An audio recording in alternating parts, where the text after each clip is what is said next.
Welcome to the Browns Table, everybody. I'm your host, Craig Fountain. We have an awesome roundtable discussion we're going to have today.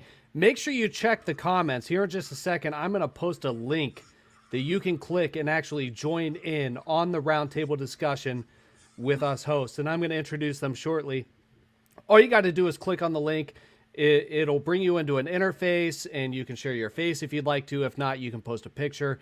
Anyways, you can come on and actually talk with us. Think of it as like calling in on a radio show. If you comment on the live stream, we're on YouTube, Facebook, Twitter, Periscope. We'll be able to display your comment and discuss those too. So make sure you get in on the action. What I'm going to do is I'm going to introduce our guests, and then there's something I want to go over quickly before we get into our Browns discussion. Let's go to Tim Unkefer. How you doing, Tim?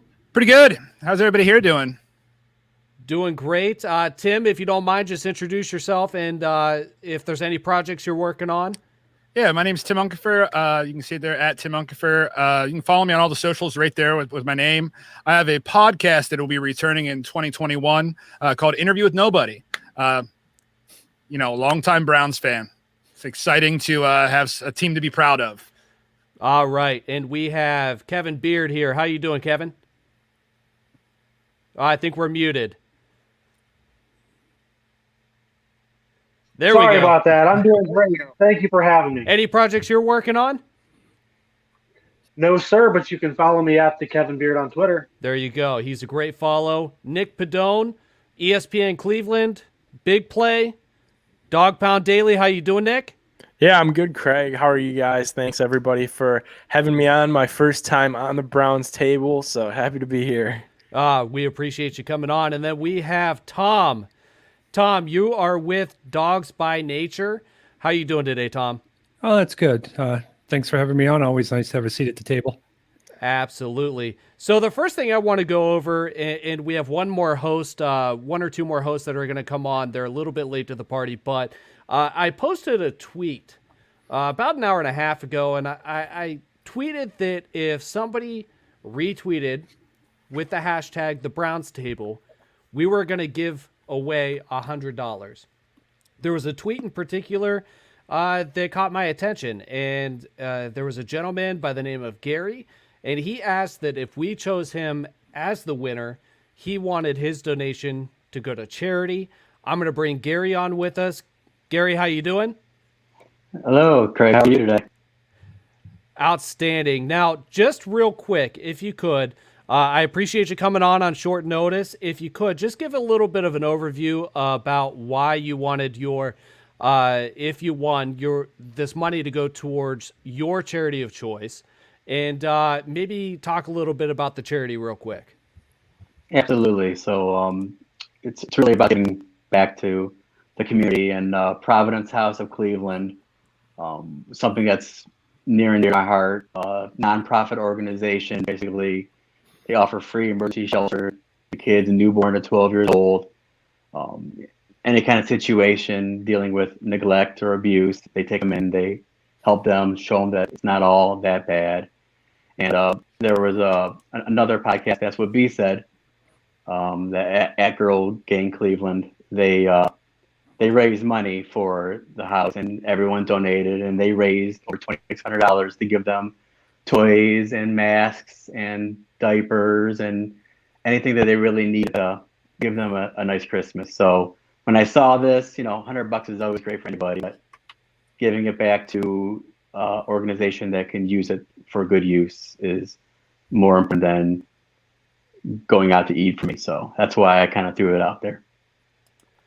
Absolutely, Gary. Now, Gary Garbasic, what we're going to do is we're going to donate that in your name to the Providence House of Cleveland. I was blown away by your tweet. So I'm actually going to double it.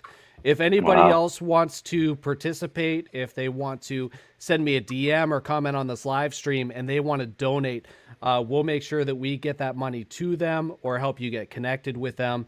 And we'll do it all in Gary's name.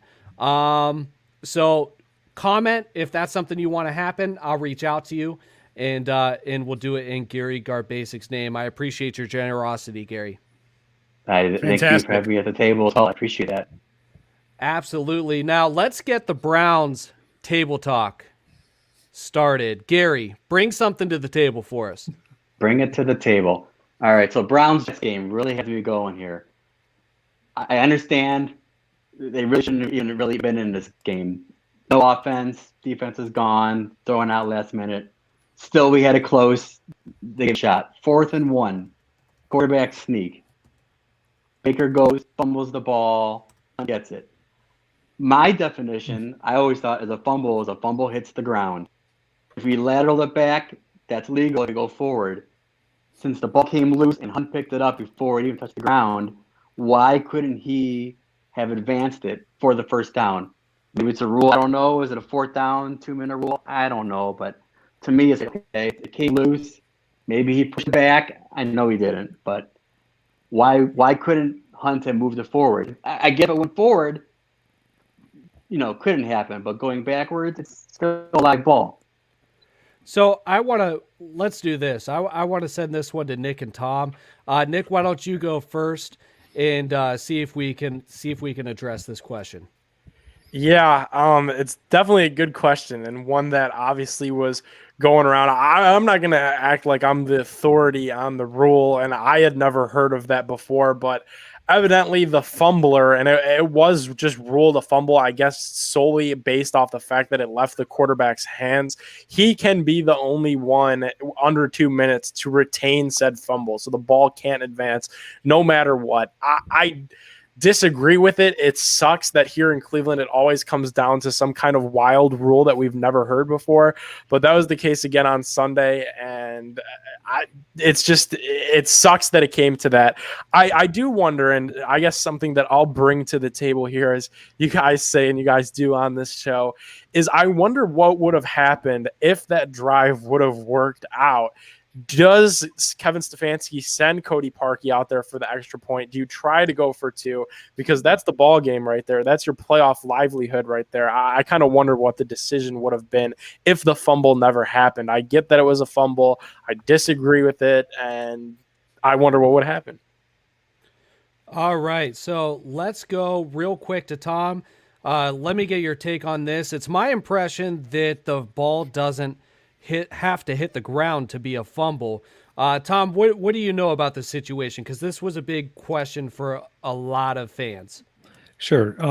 Nick kind of hit on it a little bit. It's a rule that dates back to, and since I'm old, I know about this because I actually remember watching this game live. It dates back to 1978, a Raiders game against the Chargers. You guys have probably heard of the Holy Roller play, where at the end of the game, Ken Stabler fumbled the ball. Bunch of Raiders players kept on kicking it toward the end zone. Dave Casper falls on it for a touchdown. And that's where the genesis of the rule came, that on 4th down, you cannot advance a fumble. You can recover the fumble, but the only person who can advance it is the person who fumbled it, which was Baker Mayfield. So, it's something that doesn't come up very often.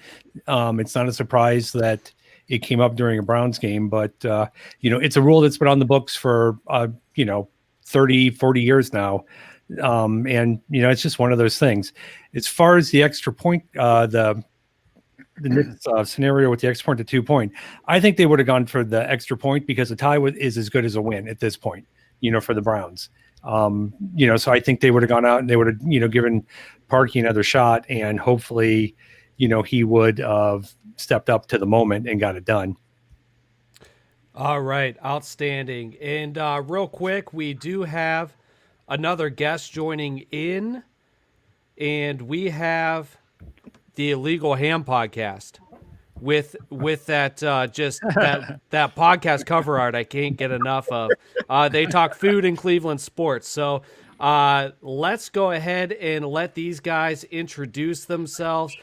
Gary, I appreciate you coming on the show, and I will make sure that these donations make it to the Providence House in your name. I appreciate it. Thank you guys so much for having me. Absolutely. Absolutely. Hey, guys, how you doing? We're doing good. We actually just got finished talking to you. We did. I was a surprise guest on the Illegal Ham podcast about a half an hour before the show. We had a blast. You should listen to these guys. What a name, the Illegal Ham podcast. It's perfect. So thank you guys for joining. Thank you. What's going on? All right. So let's actually go to another guest, Gavin. Let's bring something to the table, Gavin. What do you want to talk about? You tell me. You tell me. Bring something to the table. Let's start with that game. Oh, that was some game. Absolutely. So the Browns ended up in a COVID situation. We're missing most of our wide receiver core. We're missing a right guard, a left tackle, 2 starting linebackers. Tim, what were your thoughts on this game? Did we handle it well considering the circumstances? It's tough. It was a terrible way to end a weekend. I'll tell you that. You know, I don't know who tweeted. I think you might have retweeted it. Someone said, No, it wasn't you. It was my friend Josh. It said, Baltimore Ravens, Lamar Jackson sick. NFL. All right, let's postpone the game. Browns. Hey, we have 6 starters sick. Suck it up. Play the game. Right. That happened in such a short notice. I don't care that we had to play the game or anything like that. So coming into the game, I was nervous. I didn't really know what to think. I thought we were going to run the ball. We ran the ball a total of 18 times that game. Like, what? The Jets were ranked 30th against the run. I understand they're going to stack the box. They're going to be ready for us to run. But we came out and we went 3 straight pass plays to start the game. We lacked on the screen passes. I mean, you can blame it on so many things. I don't know. It was a bummer. That's all I can really say about it. It was a bummer. And there wasn't many takeaways from it other than the fact that you can blame so many different things. You can make the excuse that it was because of COVID and we are missing a lot of players. You can, Baker got pressured this time around because we were missing some O-line. You can say the refs made some shitty calls at times, pardon my language, but it sucked. Baker got hit in the face whenever he fumbled that ball. Absolutely. It might have been a little nitpicky, but he did get whacked in the face pretty hard. And then he dropped the ball. Kevin, what were your impressions of this game? Well, I thought that we didn't rely on the run enough as we should. I know we relied on the tight ends, which they're good to check down to for Baker in a situation where he's not necessarily familiar with his wide receivers. He may have thrown 10 passes in a parking garage to those guys that morning. And you would think with Chubb and Hunt and a 30th ranked run defense, we could still put some points up. But we've been a team of 2 halves, it seems like, all season, with the Cowboys game and the Titans game. And then this game where we had 0 offense in the first half and had to come from behind the entire second half. So I think that Stefanski, I'm not taking anything away from him. He's done a great job with this team. If we can play 2 halves as opposed to 2 complete halves as opposed to 1, I'd be happier going into the playoffs. But, that was just a game that I don't know if you want to consider it a trap game. We didn't have the horses in that game, and we did what we could with what we had, which I thought the play scheme, he admitted to getting out coached. And by Adam Gase, that's not a good thing. That's certainly not a good thing. And that's a damning statement right there, saying you got out coached by Adam Gase. And I'm curious, you guys from a legal ham to the face, what did you think of this game plan? I mean, Stefanski tends to call passing plays on first down, but he really went all in passing on early downs, especially in the first half. Could we have got this run game going? Could there have been something he did different? What do you guys think? Yeah, for me, it was pretty apparent that Baker didn't trust his offensive line like we saw all of last year. And on top of that, he didn't trust his wide receivers. So it put him in a difficult spot. And we tried to get that run game going early, and it just wasn't working. And I kind of fault Stefanski and maybe the offense for not having that sense of urgency, because it was like the light finally clicked on when we fell down 20-3. But before then, we were just kind of like, well, we'll try this, we'll try that. And, once we got down by that large margin, then it was like, oh, crap, we got to get going. And I understand we didn't have success running the ball and we threw it 55 times. But my big issue is just the pass plays that we did run, because I thought we could have done, the screens were working. If we just stuck with the screens, get the ball in our two best playmakers' hands in Hunt and Chubb, that could have maybe propelled us. We've talked all year how Baker is such a momentum player, and you just have to get him completions, and he starts feeling himself a little bit more. So more screens. I think they could have done more play action because it was clear that they were just focused on stopping the run because Baker didn't know where his receivers were going. And then also what we've seen Baker have success with all year long is the rollout, and we didn't seem to roll him out nearly enough. Tom Fisher says, yeah, the Browns need to start off the game running the ball. That's something I certainly agree with. Nick, let's go to you. Before we put this game behind us, I want to go to you and Tom. What did we do right? What did we do wrong? Oh, it's hard to pinpoint a thing that they did right. You know, I would say something just based off the eye test that they were able to do late in the second half was get off the field on third down. It felt like, you know, the Browns had two opportunities to put together a 4-minute offense and then put together a little bit over a 2-minute offense to get the, you know, ball down the field in the second half, was get off the field on third. I'm echoing there. And both of those times, you know, Baker fumbled the football. So that's definitely not what you want. But I would say that's what they did well. What they didn't do well, but like we said, was just sticking to an adjusted game plan. Going in, I thought we were going to see, you know, a ton of Nick Chubb, a ton of Kareem Hunt, more than we had ever seen before. And as it turns out, all we got was a lot of Harrison Bryant, a lot of Jamarcus Bradley. And it definitely was kind of head-scratching that they abandoned the run despite the stacked box.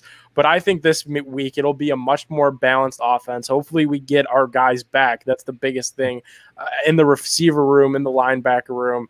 And I think they'll be a lot more set once those two things happen. But that's my what happened that was good and what happened that was bad. Outstanding. Let's go to you, Tom, and let me get you on here real quick. And what went right and what went wrong? Wow. What went right? I'm going to pivot off of that one for a second and go back to a little bit of the game plan. How different would this game have been if Austin Hooper, your big money tight end, had been able to catch more than 7 passes on 15 targets? Yeah. You know, you got to rely. This is the one guy that was out there in the passing game that you should be able to rely on. And, you know, Baker kept going to him, and he did not have a very good game, which kind of, you know, goes in with the rest of the offense. And also something on stacking the box. I read, and I don't have the exact number in front of me, but Bill Barnwell over at ESPN on Monday wrote that the Browns had the fewest. They had the lowest percentage of plays ran where they were the defense was outnumbering the blockers as any team on the NFL on Sunday. And I'm probably not saying that correctly, but the Jets were not stacking the box. The Browns just couldn't get anything going in the running game, which was really strange because, you know, we've seen all year long that they've been able to do that. Plus the fact that they just didn't stick with it was really what was the most surprising, because you go back to games like the Philly game, they struggled for 3 quarters, but they kept grinding and pounding away at it. And the fourth quarter, everything finally broke, and it just never broke. So that was really kind of surprising. As far as, I don't want to give the defense a pass on this because all 3 Jets touchdowns were miscommunications on the defense, and all 3 of those guys were wide open, which is frustrating. And I read a lot after the game, and I heard a lot of talk about that was a reflection of how much they missed BJ Goodson not being on the field, because he calls the plays, he gets everybody lined up correctly. But if that's true, he's not playing this Sunday. So they need to, and I know that they had to adjust quickly because it was just Saturday. So hopefully, you know, that's something that they're working on, because if that was a legitimate problem on Sunday against Sam Darnold, even though they're not facing Ben this Sunday, you know, there's still going to be those windows to exploit unless they get this figured out. Absolutely. Now, I'd really like to put this game in the past. I think we all would. So I'd like to start talking about next week. Before we do, there was a contest that we were announcing today real quick. I just want to jump into. We have a chance to, we have another giveaway, And what we're giving away is $100 in cash and a 2020 Grant Delpit Leaf Metal Rookies Blue Refracto Auto rookie card. It's numbered 10 out of 25. There's only 25 in the world floating around out there. We're giving that away. Now, the way you can enter is you can subscribe on YouTube. On Facebook, you can share this video and like our Facebook page. At the Browns Table on Twitter, you can retweet this video and follow us. Each of these is an entry all on its own, so you have a maximum of 3 entries, and we'll go over this again at some point in the show. We will have a winner. The deadline to enter is 7 p.m. next Tuesday, 1 week exactly from when the show started. So get in on that. That's a cool piece of autographed memorabilia there and $100 cash. I would like to mention we were supposed to have Bring Brownie back. Some of you may know him as Bane from the radio or Cleveland_Elf on Twitter. He was supposed to join us. He's having some technical difficulties, but he is donating $50 in Gary's name to the Providence House. So that's awesome. As well. Let's go to Steelers week. I'm going to kind of go in order here. We got Tim. What are you looking for most in Steelers week? A better game plan. That's for one thing. I feel that this year you've seen growth in almost all of our players. I think they know what's on the line. I think they're going to become ready. And we might be looking at the Steelers' first game in the playoffs. If we win, which I'm confident in it in that sense. I think we're really going to come at them. I think this was kind of a smack in the mouth that we needed, kinda. I didn't like it, but it's kind of like, hey, wake up, play better. And with Stefanski coming out and saying that he was out coached, that's him living by the rule that he came in with, being tough, smart, and accountable. Like he just owned up to it. Like, hey, I was out coached. I screwed up type situation. So I think us going into Pittsburgh, Pittsburgh coming to us and us playing them, we talked about it last week. It's kind of bittersweet in that sense that if we do it, we beat the Steelers doing it. Yeah, we understand that Steelers are going to sit a lot of players, but it is what it is. And, I look forward to a win. That's for sure. We're actually going to go to at Ham Illegal next. I know you guys are short on time. Actually, Tim, real quick. Yeah. You bought some merchandise. Yeah. Purely for the fat guy. That's it. That's for you. Absolutely. Absolutely. I didn't like what happened when I went there though. I went to go pick up this shirt today and all Odell merchandise was 50% off. See, there it is right there.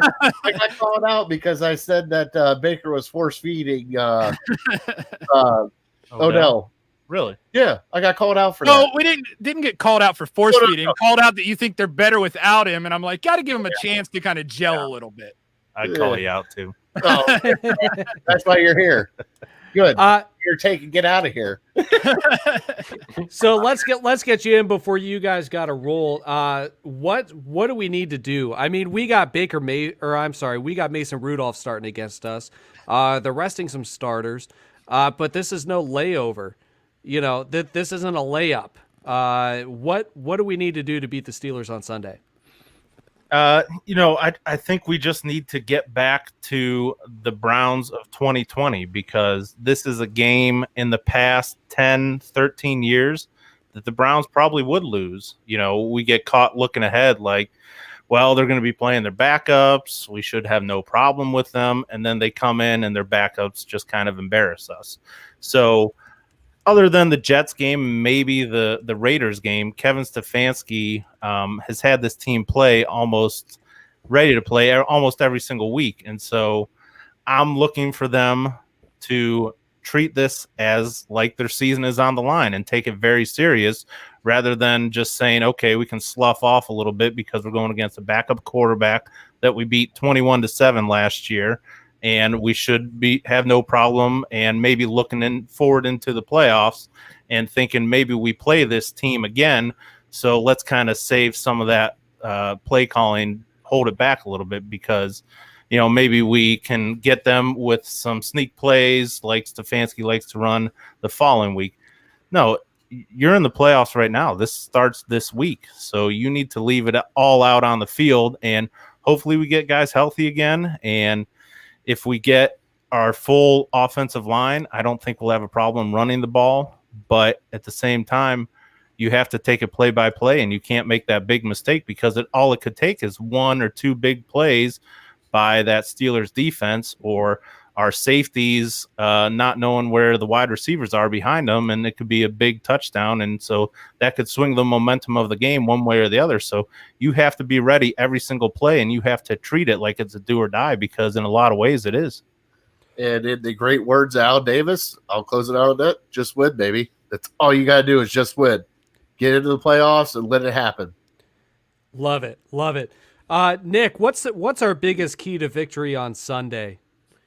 Yeah, I think the key to victory, and this is something that was touched on beforehand, was not giving up the big play. That's something that we struggled, against the Steelers the time that we played them second last season in the Duck Hodges game. They literally just beat us on the same exact routes every single time. So if the Browns defense is able to not give up those gigantic plays downfield, they're going to be in a much better spot, guys, because against the Jets, that's all that happened. It was just huge downfield plays. I think the offense, if they get their guys back, like I said before, they're going to settle in, they're going to do their thing, and Kevin Stefanski is going to do what he's capable of and what he's shown us that he does all the time up until this week.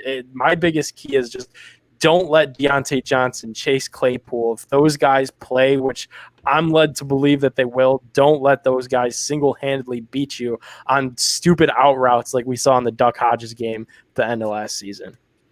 Absolutely. Tom, let's go to you. What's your key to victory here? I think it kind of goes back to what a couple of guys talked about, was just playing their brand of football. This whole season, this has been a team that, unlike other Browns teams in the past, has been incredibly resilient. They have not lost 2 games in a row yet this year, and they're going to close the season without having lost 2 games in a row. You go back and you look at the second time they played Baltimore, they went from scoring 6 points to putting up 42 points on them. They actually the second time they played the Bengals, they increased their scoring total against the Bengals. There's no reason to think that they won't be able to do that again this week. So it's really just, and even if something happens at the end of the week or into the weekend, the way it did this past weekend, which, we're going to keep fingers crossed it doesn't happen. It's not as if the Browns don't know what the Steelers want to do. This is a team they play every year, twice a year. There's going to be no surprises. So I think even if there's a curveball at the end, Saturday afternoon, Sunday morning tossed in there, it's probably not going to be as disruptive as it was against the Jets, simply because there's that level of familiarity between the two teams. And it's really just, being professional and going out and doing your job. And I think these guys all understand. I mean, there's enough guys on this team that went through 1-31, that went through the mess of, 2018, that went through, the disappointment of last year, that they're not going to let this opportunity, slip through their fingers. Well said there, Tom. Kevin, let's go to you. Ted Max 70 says the secondary, that's the key. If they don't stop the 10-plus yard passes, they can very easily lose this game. What do we got to do on defense to make sure we keep the Steelers in check? I know it's Mason Rudolph, but Ben hasn't been looking very good either. I mean, it's kind of pick your poison here. Well, Ben, one way you look at it either way, Ben is essentially a statue. He has no mobility. He can just throw the ball 1,000 times better than Mason Rudolph. I think it's been reported that Andrew Sendejo is going to possibly miss this game on the COVID list. I don't necessarily consider him an X factor either. He's given up a lot of big plays. He's made a few good plays. And I don't necessarily think Myles Garrett is necessarily a motor guy. You have to worry about his motor. But how motivated is he going to be going into this game? With the way Olivier Vernon is playing on the other side, and Sheldon Richardson's been playing great this year, I think our defensive line is going to put a lot of pressure on Mason Rudolph, and I don't think he's going to have the time to make those deep passes. Correct me if I'm wrong, but Olivier Vernon has 8 sacks in the past 8 games. Am I right there? I mean, That is he's correct. been on fire. He's been on fire. Gavin, will Mason Rudolph be able to bulldoze Browns defenders like Sam Darnold was able to? Mason Rudolph may be coming into this game a little angry about the last time he played the Browns. So there might be some bad blood there. But bulldoze Browns with defenders like Sam Darnold? No, absolutely not. Our defense, Myles Garrett and Olivier Vernon are going to be all over him. At least I hope. Absolutely. That fat guy, what do you think about this situation or this question here? It shouldn't be even a question. I mean, it's over and done with the Mason Rudolph, and I totally agree. You just got to go out and win this game. It doesn't matter if who's the quarterback. It'd be nice if it was Big Ben and just send him to greener pastures, but it's not. So it's Mason Rudolph. They got who else is out? TJ Ward's out. TJ Watt, Joe Hayden, and Pouncey is out. So they got some key starters out. All they got to do is just, hey, Myles, go easy, let Vernon sack him, and we'll be done with this. Makes sense. Easier said than done, though. I'm a little bit nervous. I'm a little bit nervous about our defense. I'd feel a lot better if I knew that we would have our receiving core back, our offensive line back, our linebackers back. Angry enough to win angry runs on Good Morning Football. I'm hoping we see that from Nick Chubb. We did not see that against the Jets. I saw some folks on Twitter saying that they were running some weird defensive schemes that were confusing our offensive linemen, closing up gaps, and they were breaking tendencies and things like that. So that might have had something to do with our lack of a run game. The game script certainly didn't go that way. And, of course, we were out our offensive linemen. I'm hoping that one of our running backs can make angry runs this week against Pittsburgh. What do you guys think of Joe Woods in particular this year? Let me go to you, Nick. Joe Woods, is this a guy that I think it's premature to start saying, hey, do we need to move on from this guy? But do we have coaching issues on defense? Is it personnel issues? What is it? Yeah, I can't do that yet. I want to say at this point still that it's a mix of both. I mean, this isn't what he thought he was even going to be going into the year with. You know, he thought he was going to have Denzel Ward and Greedy Williams. He thought Grant Delpit was going to be his starting free safety. And now, you know, COVID-19 hits in the last few games of the year. BJ Goodson is signal caller. Jacob Phillips gets contact traced, who was looking like a younger, promising linebacker after Mac Wilson couldn't really put his money where his mouth was on the field. So I think with Joe Woods, I would like to definitely give him another year and see if we could get more of that personnel in place and even possibly bring back some of these fringe players that are on a one-year contract. Guys like Carl Joseph might have shown me enough. Definitely BJ Goodson, who's been the brightest linebacker of the bunch, has probably shown me enough to bring them back, you know, on another deal if they're willing to do that.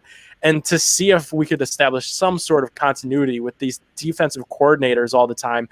Because think about it. I mean, how many times do we have to go through this from the days of Ray Horton to Greg Williams to, you know, last year with Steve Wilkes? Like, how many of these defensive coordinators are we going to go through? I'm almost to the point where just stick with them because we're taking their system every year and just crinkling it up, throwing away, and starting from scratch. So I'm sticking with Coach Woods at this current moment because, truthfully, I think it's what the Browns have to do if they want to improve that defensive unit at all.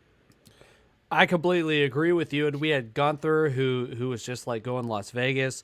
We had Ryan.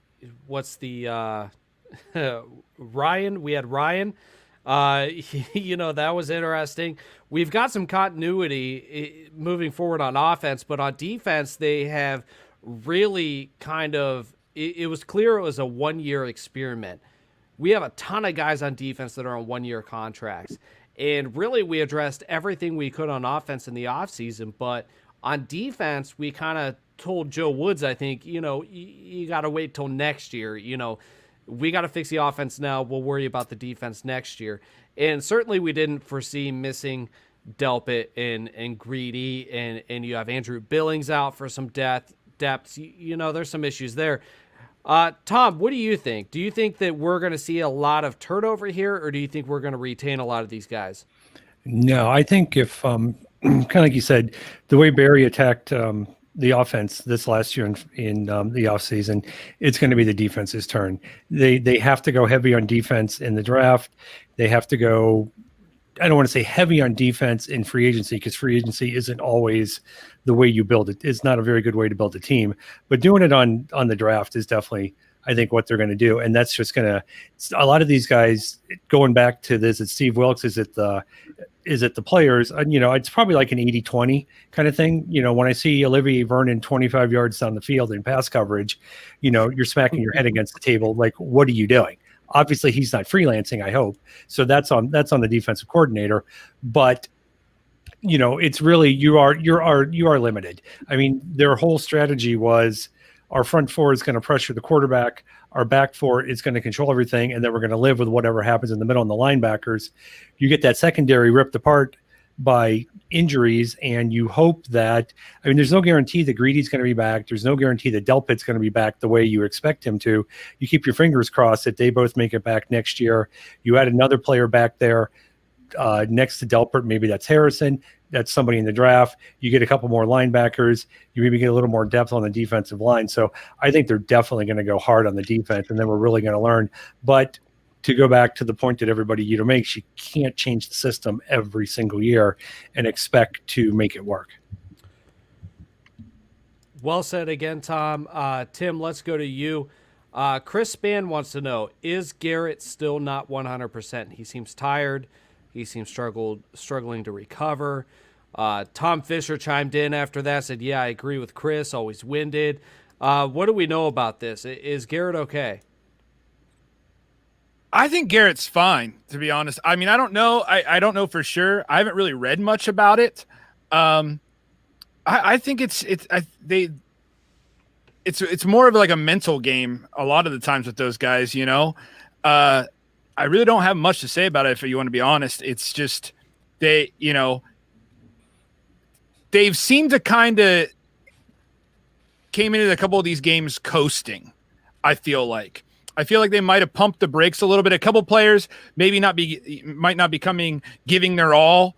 Miles could be one of those guys. Like, I don't have to go as hard as I was. I don't know. That's kind of all I feel about it. Like I said, I have not read into it much. I know that he was sick, but at the same exact time, I don't know. I think he's fine. I think he's just not. I think he's just kind of coasting. But I think there was a rude awakening this past weekend. I've certainly read, and he's tweeted about it. He's talked about it. He said COVID is no joke. He said he's still gasping for air sometimes on the sidelines or in between plays. He's had coughing fits in the locker room. Kevin, does this look like it's clearly affecting Miles?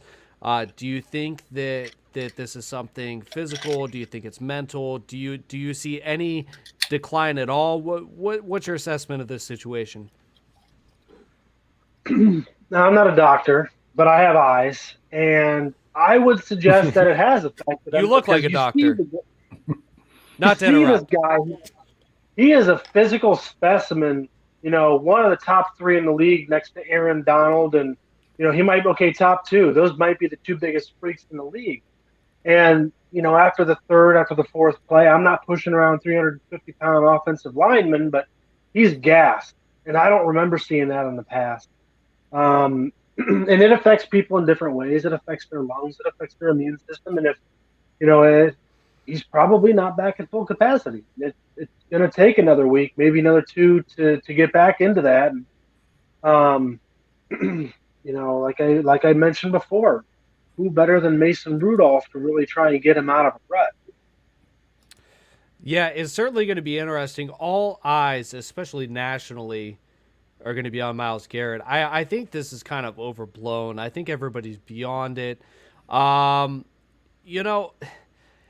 I'm curious as far as to what some of you guys think. Not to go too deep back into history, but what this was certainly out of character for Miles, the incident everybody remembers. Do we truly believe that Miles just blacked out and snapped unprovoked? Do we think that something maybe racist was said, as was claimed? Did the NFL bury this? Let's get some opinions out on the open here. Nick, what do you think?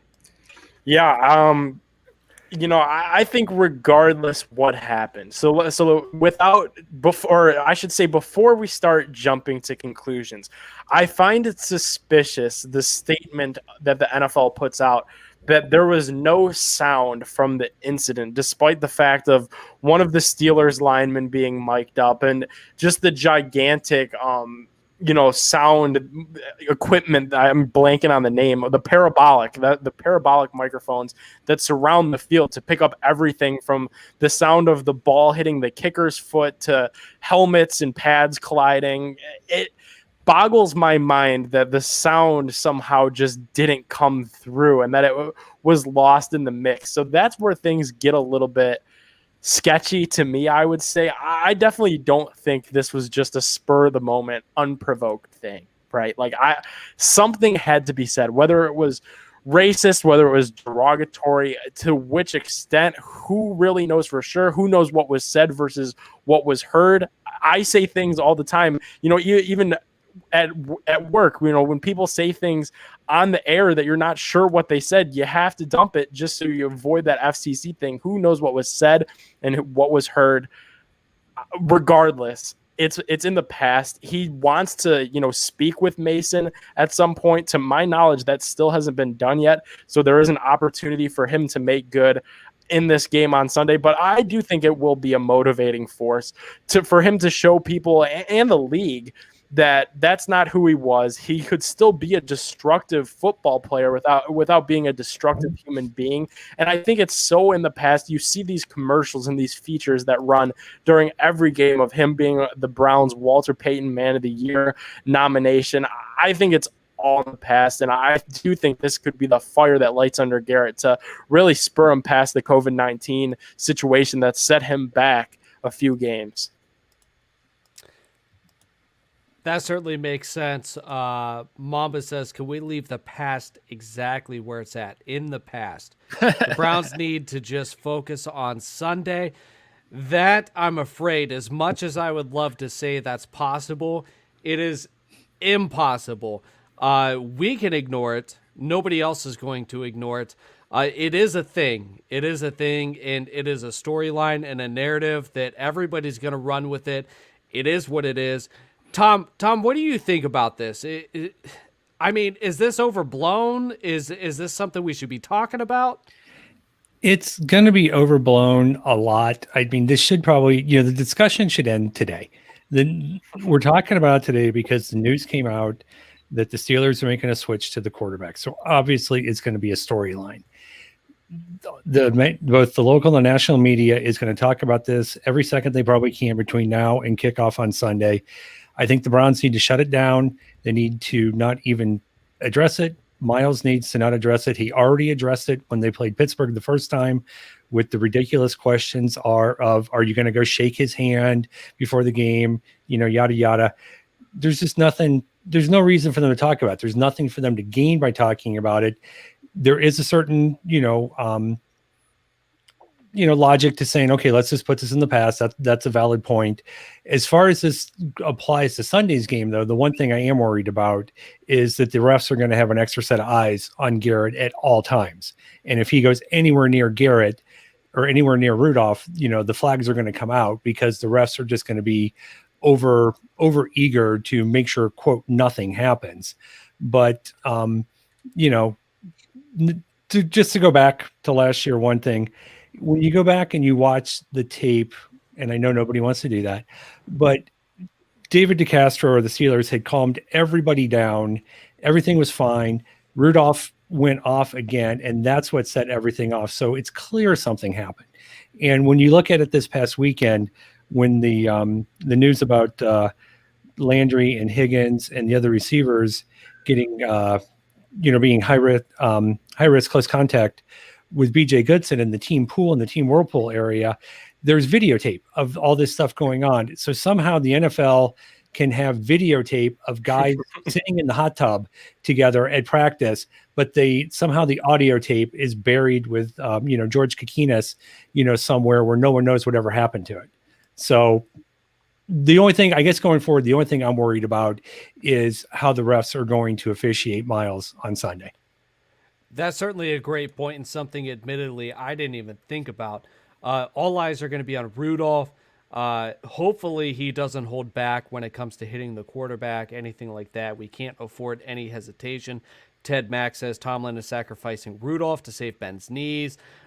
Interesting observation. Of course, they're resting Ben. They've got the playoffs clinched. He's struggling to recover from some injuries earlier on.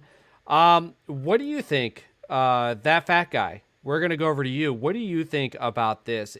Are all eyes going to be on Miles? He seems to he never gets the holding call. He is never held. Do you think that this is going to go further and further against him continuing on Sunday? Oh, of course I do. I mean, there's no ifs, ands, or buts about it. I mean, it happened when that play happened. So, yeah, he is going to get tackled. He is going to be chop blocked. He is going to be everything else, and there's not going to be a call against him because that's the way the NFL is right now. I mean, there is other games that I have seen Myles Garrett go completely off, and he's been home 4 times, and there's no call. It's like, okay, well, what do we do? Well, guess what? You got to call it, but they're not going to. So, the way I see it is Miles is going to get what Miles is going to do, and there's going to be no holding calls because obviously that game against we don't want to bring up the past, but he had 12 sacks that game. He was in the backfield every play of that game. So I think Miles is fine, but I really do think that the refs are going to call anything as holding against Miles because it's just they don't want to hurt the brand. All right. So one more time, I just want to go over our contest. That was some great insight. Let's just recap the contest real quick. We have a contest running. You can win $100 cash and a 2020 Great Delpit Leaf Metal Rookies Blue Refractor autographed rookie card. Number 10 out of 25 floating around out there in the world. In order to win, you can have up to 3 entries. You can subscribe to us on YouTube, The Browns Table, search it up, Facebook, share this video, and like our Facebook page. On Twitter, you can retweet this video and follow us. Each of these is an entry. There's a maximum of 3 entries. Let's round out the show with this. I'm gonna go right in order here on the screen. I'm looking for a prediction for Sunday's game and your percentage chance of us making the playoffs. It should be pretty simple. If we win, we're in. If not, a lot of stuff has to happen as far as going right to make it work out. Let's start with you, Tim. Well, is French coming at you saying that, Jacksonville could be our saviors if we would lose this game? No, he's rooting like hell for them to lose because he wants nothing to do with winning this year. It wouldn't matter, right? Right. They would still get the number 1 pick, correct? Yeah. Even if they would win, they would still get the number 1 pick. So I thought maybe he might be, giving you a hard time about that right now. I want to say 100%. I think we come in. I honestly think that we come in and we blow them out, to be honest. I think, to go back in the Miles situation, like I said, I didn't read into it much. That was back in the beginning of November. But I think these guys are going to come out and they know what's on the line. And I think we're going to see, we've seen that growth all year. And I think we are going to see this team come together and really just win this game and dominate the Steelers. They're at home. They want it. They want it more than anything. They got smacked in the mouth. They know what's at stake. And I think that we walk through this game, to be honest. Score prediction? Let's go with, I want to say 37-10. All right, bold. Bold take. Kevin, what's your prediction for this game? What's your score prediction? First thing I just want to say, and everybody else who gave to the charity. Brownie's the one that took me out of my fantasy league running in the playoffs, but he's a good guy. Good for everybody that donated. I think that the game's going to be dictated by a lot. If there's an injury to the Steelers, there are so many various things. Short answer, 31-13 Browns. 31-13 Browns. All right, Ted Mack. That's just a bonus. Great show from what I heard. Appreciate y'all's thoughts. We appreciate you tuning in, Ted Mack. Join us next time. Click the link. Video chat with us. Join the roundtable. Bring something to the table. Let's go to Gavin. What's your predictions for this upcoming game? I'm gonna say I think it's going to be lower scoring than you guys expect it to be. I still think the Browns win. I'm gonna say 23-14 would be my final score. 23-14. Browns win it, but it's going to be a lower scoring game. The Steelers' defense is still good despite the injuries.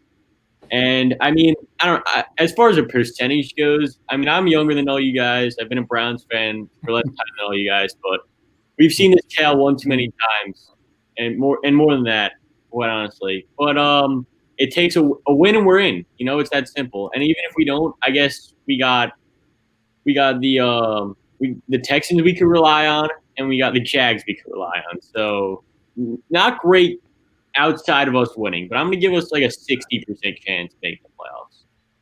Awesome. And Tom Fisher chimed in. His prediction is 24-20 Browns. And I appreciate it, Tom. Next time, join the show.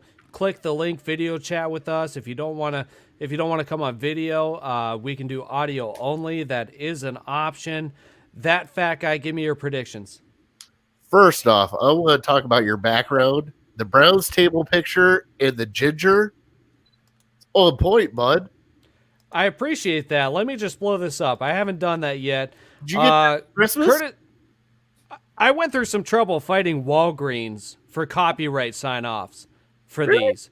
Yeah, absolutely. I had to go in there and be like, listen, I need these printed off. And they're like, no, you need a copyright sign-off. And I'm like, I am the copyright sign-off. But, it's I appreciate that. I appreciate you noticing that. All right, so I got to go. I got to go with my big fella who bailed on me because he had to go home. He actually said Browns 48 and Steelers 3. Like that. So I know it's not going to happen, but I'm going to go with also your pick on our show. What'd you pick, Craig? I believe it was 31-17, right? 31-17. That's my pick. All right. So you're rolling with the Ginger's pick. You got a bottle of whiskey up for grabs, though. I do have a bottle of whiskey up for grabs. Nick, what's your pick? Yeah, so I'm picking the Browns. You wanted us to give a percentage. I'm going to stay with 100%. If you win, you're at 11-5. That 11 wins is the magic number to get into the playoffs for teams every year. 11-5 and you're in. Like Gavin said, like everyone has said, the Browns control their own destiny, and I think they will solely because they haven't lost back-to-back games this season. That bodes huge. The fact that Kevin Stefanski as a rookie head coach could cleanse himself of whatever loss happened, however it was, whether it be like this week with COVID, like the Vegas Raiders loss, where it was played on Neptune with the rain, the hail, the snow, the sleet, everything else that went into it.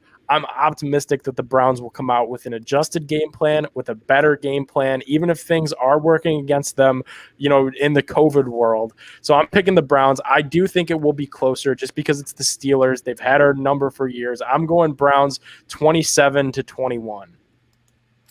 All right, fair enough. That's a good pick. That fat guy, you had one more thing you wanted to say, right? Just want to say one thing. This is the year that the Browns go 10-6. There are teams that went 8-8 and got in the playoffs. The Browns go 10-6 and they're still playing for the last game to get into the playoffs. I mean, just wrap your head around this for a second. They got an NFC East team that is going to be a losing record getting to the playoffs, but the Browns at 10-6 ain't going to get in. It's crazy, and we saw this happen in 2007. 10-6 wasn't good enough. We Jim Sorgied our way out of the playoffs in some way or another. Tom, what's your pick here? Okay. First off, I got to say, Gavin, dude, you're way too young to be so cynical with your 60%. I can be cynical. You got to bring some youthful joy to the table here, my friend. I want to say 100%, but I've been around long enough to know that that's not a reality. But I kind of look back at it. The last time the Browns played the Steelers at home, the Browns are better now than they were then. That doesn't mean that the Steelers are worse, but the Browns are simply in a better situation. They're a better team than they were the last time they played the Steelers at home. So I'm going to say 95% Browns, Browns 21, Steelers 7. And then do we have time for a follow-up question to everybody once we're done here? Absolutely. Absolutely. Shoot away. You're the last one. Okay. So what does everybody think about the whole playoff scenario? We're all assuming the Browns are winning. Okay. So that means Pittsburgh loses.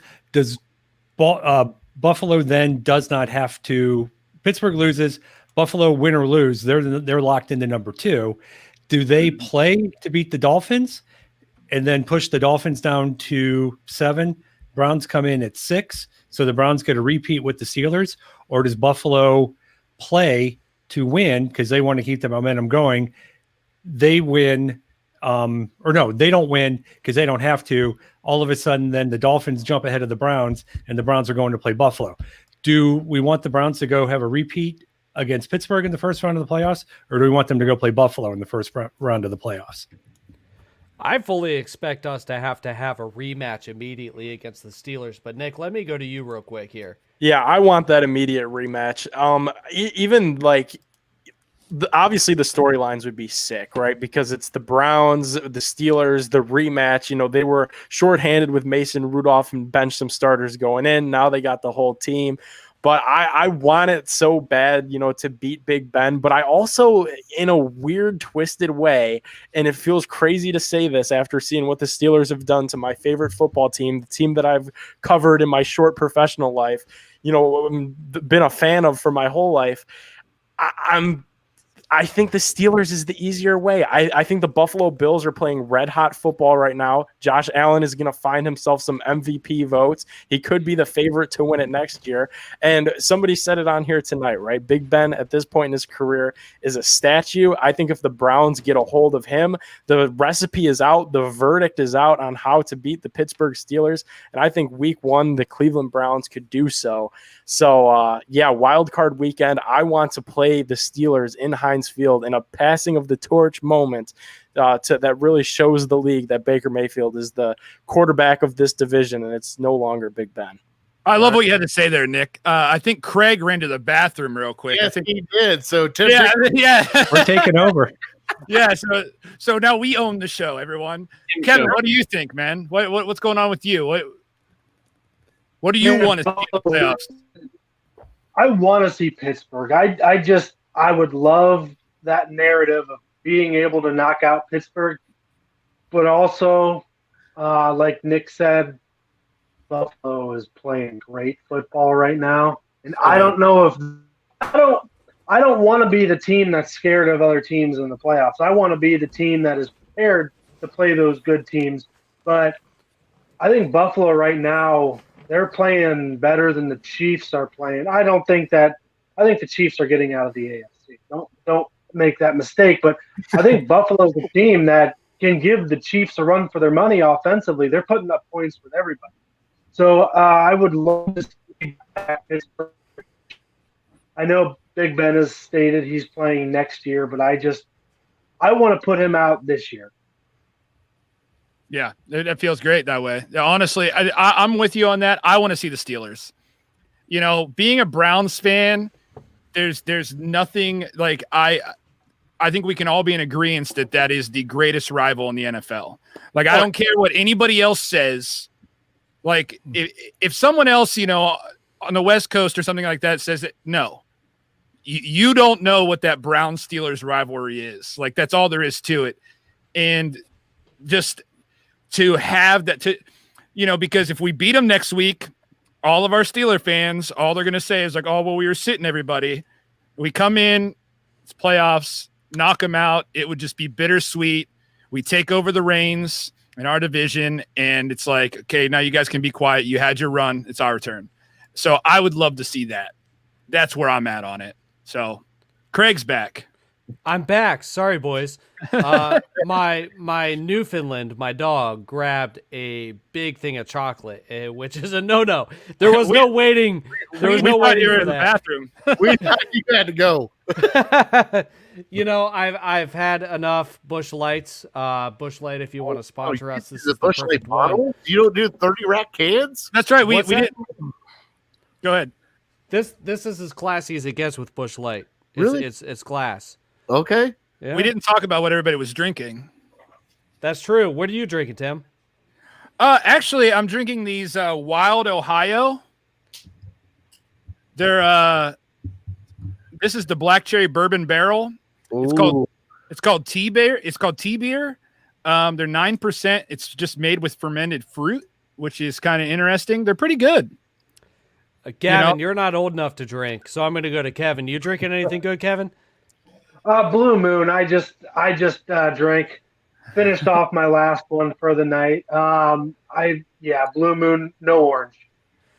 Nick, are you old enough to drink? Yeah, so I don't. However, in this type of setting, this is work for me, boys. So fair enough. Yeah, so this is like something that is kind of a no in my world. However, when the clock strikes midnight tonight, I will enter my Taylor Swift year. I'll be 22, so there'll be some partying going on tomorrow. Awesome. That fat guy. What about you? Oh, there it is. Knob Creek smoked maple. Tom, you got anything over there? No, I'm in the Nick zone. I just had some water. If I had something, it would have been Great Lakes Christmas Ale. There you go. But I just had Outstanding. Outstanding. All right. Does anybody else have anything they want to bring to the table? Gavin and I got to pick our score, who we want to play against. Yes. Sorry. I missed that. I was chasing down a dog with I'll let chocolate. Gavin go first. All right, Gavin, what's your prediction here? I definitely do not want to play Buffalo. They're like 7-1 in the last 8 weeks, and that one loss was the Hail Mary. So, and they're not just beating teams; they're blowing teams out. They're playing some really good football right now. It would not shock me at all if they made it, if they were the team to represent the AFC in the Super Bowl. So, definitely the Steelers. I don't know. The problem with the Steelers is I don't know what Steelers team I'm going to get when I play them. Am I going to get the team from the first half of the season, or am I going to get the team that lost to the team that doesn't have a name? So I don't really know, but I definitely don't want to see the Bills in the playoffs. I agree with Gavin. He's bringing the fire there. The team with no name. What say you, that fat guy? We've had Steelers. You realize that they played the Steelers, and it would be the third time that they played the Steelers. Why not play the Bills? First time you ever played them, and let your running game go. Give me the Bills. Fair enough. There is portions of both these matchups that we could exploit. What's your prediction for Sunday? You went 31-17, just like on your show? Oh, yeah. Well, I went with you. That's what I have to do on my show. It wasn't like it was a guest. The guest comes on. I got to take that pick. All right. I'm just happy you didn't pick the Steelers because I would have lost a bottle of whiskey and I would have been pissed. Fair enough. Tim, appreciate you coming on. Kevin, Gavin, that fat guy, Nick, Tom, appreciate you all coming on. I just want to mention one more time, we gave away $100 to a Twitter user that participated in a contest prior to the show. We doubled it. It's going to charity, the Providence House at Cleveland. We've had some donations come in during the show. If you want to donate, comment, DM me, DM the show, whatever it is, we will get it all together and we will donate it in the name of Gary, who was so generous as to donate his winnings to the Providence House and had a very good reason. So we appreciate anybody that donated. That's awesome. It's all about community, and I really appreciate it. I'm moved by that. Thank you for everybody for coming on the Browns table. Hopefully we can do it again. Hope you guys had fun with our roundtable discussion. And until next time, go Browns. Go Browns. Browns. Go Browns.